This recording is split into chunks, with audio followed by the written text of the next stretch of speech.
Eli Crane had enough of this nonsense. What do you think it means to people watching the news and they see a member of Congress who sits on this committee go out there and behave like that? It's obviously dangerous. During a House hearing, Eli tore through many Democratic anti-ICE talking points, even rolling footage of McIver assaulting officers, leaving everyone in the room speechless. And today, we're covering it all. So let's jump right into it. I also want to point out that Mr. Goldman was just, talking to Mr. Thompson about how these agents, get up every day and they're not putting on uniforms. And then he showed several videos, and I want to point out that 90% of the law enforcement officers in those videos were, in fact, wearing uniforms.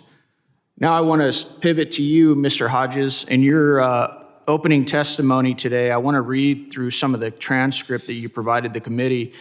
You said, "I've been on the receiving end of threats and violence due to the work I've done in the name of the law." Did you say that in your opening testimony? Yes. And then you say on the second page, "The fact of the matter is that right now in the United States of America, there is a secret police force abducting people based on the color of their skin." Did you say that as well? Yep. You really believe that? Yep.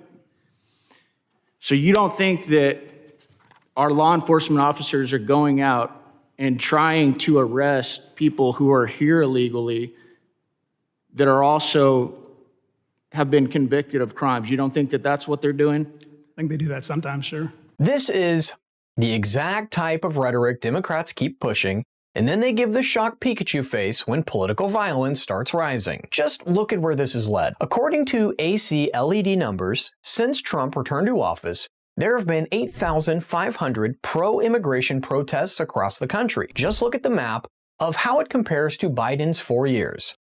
Obviously, not all of them stayed peaceful, with DHS data claiming ICE officers facing a 1,300% increase in assaults, a 3,200% increase in vehicle assaults, and an 8,000% increase in death threats against them. This is something the LA Times looked into and found that in roughly 42% of the reviewed cases, officers were shoved, spat on, struck, or had water bottles thrown at them. Eli drove the point further and played a clip showing a Democratic congresswoman getting physical with agents. Just take a look. It's funny because you say in your testimony that I've been on the receiving end of threats and violence due to the work I've done in the name of the law, yet you're sitting here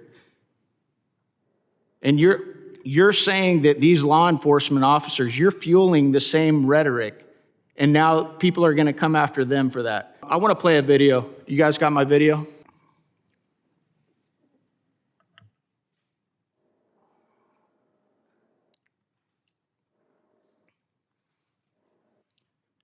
Now, obviously, we're sitting in here talking about rhetoric and how it fuels violence against officers.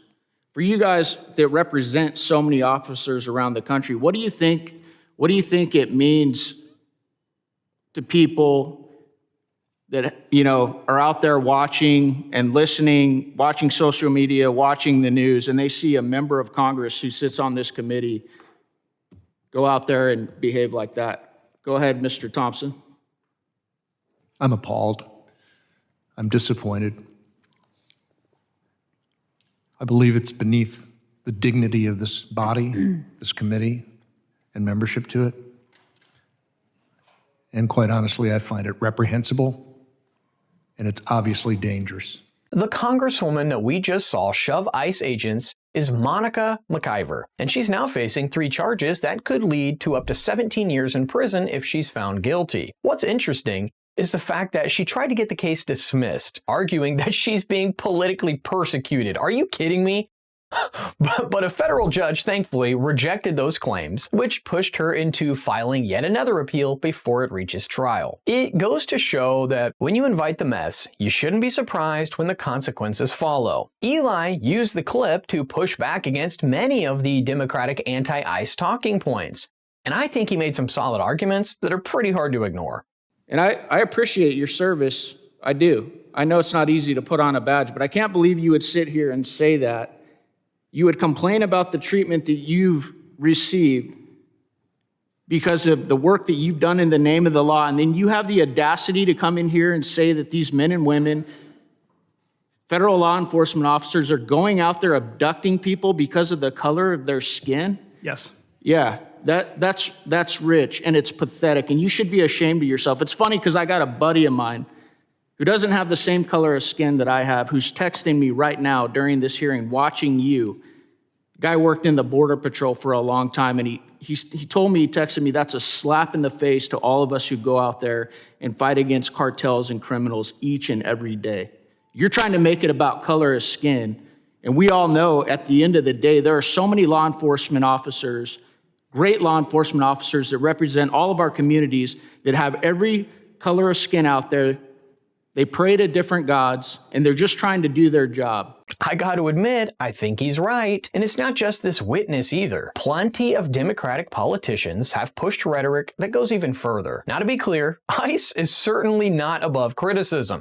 This is a free country, and people absolutely have the right to question their government. But there's a pretty clear line between criticism and outright instigation.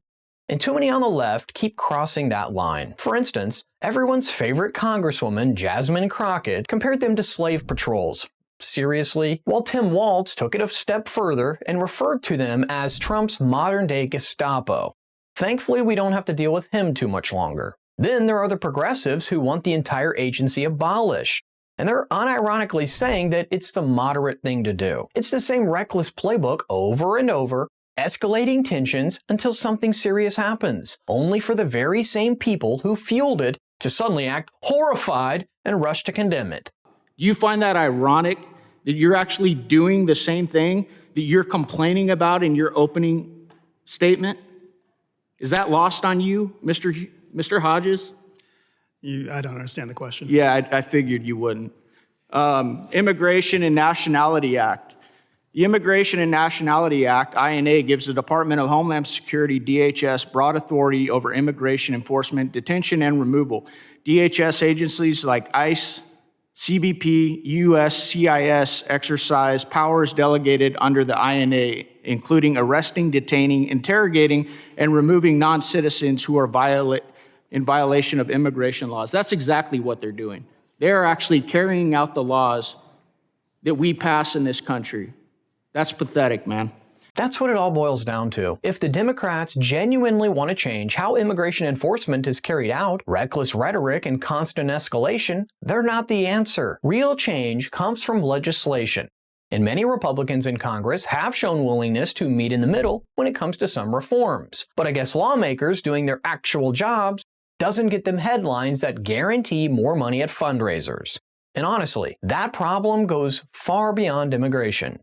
A lot of politicians spend years loudly complaining about issues that they already have the power to address. Yet instead of fixing them, they go on endless interviews, always complaining, but rarely going into the details of what they're doing to fix them. At some point, people have to ask whether they were elected to solve problems or simply put a performance on for the camera.